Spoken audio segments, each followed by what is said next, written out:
Hello అండి. ఈరోజు recipe వచ్చేసి రాగి పిండితో లడ్డు ఎలా చేయాలో చూద్దాం. ముందుగా ప్యాన్ పెట్టుకొని ఒక 2 స్పూన్స్ గీ వేసుకోవాలి. గీ కరిగి హీట్ అయిన తర్వాత రాగి పిండి వేసి కలుపుకోవాలి.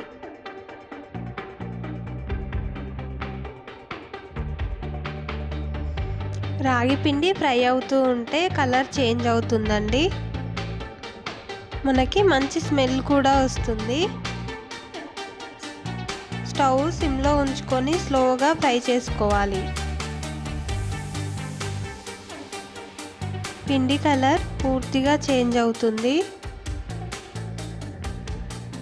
చక్కగా ఫ్రై అయిన తర్వాత మనం ముందుగా తురిమి పెట్టుకున్న ఒక చిన్న కప్పు కొబ్బరి తురుము వేసుకోవాలి.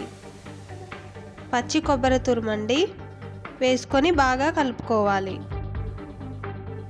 కొబ్బరిలో ఉండే ఆ తేమ మొత్తం పోయేంత వరకు ఫ్రై చేసుకోవాలి. తర్వాత 1 కప్పు బెల్లం కూడా వేసుకొని బాగా కలుపుకోవాలి.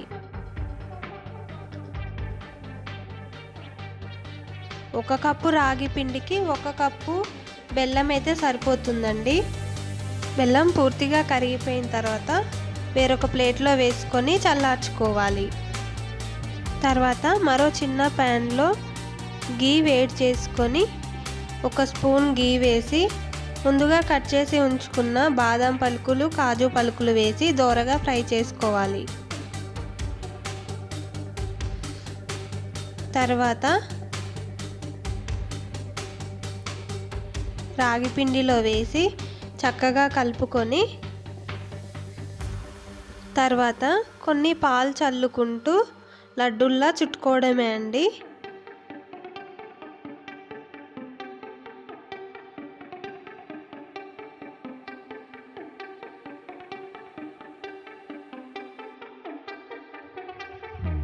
ఎంతో హెల్దీ అయిన టేస్టీ అయిన రాగి పిండి లడ్డు రెడీ అండి. మీరు కూడా ట్రై చేయండి.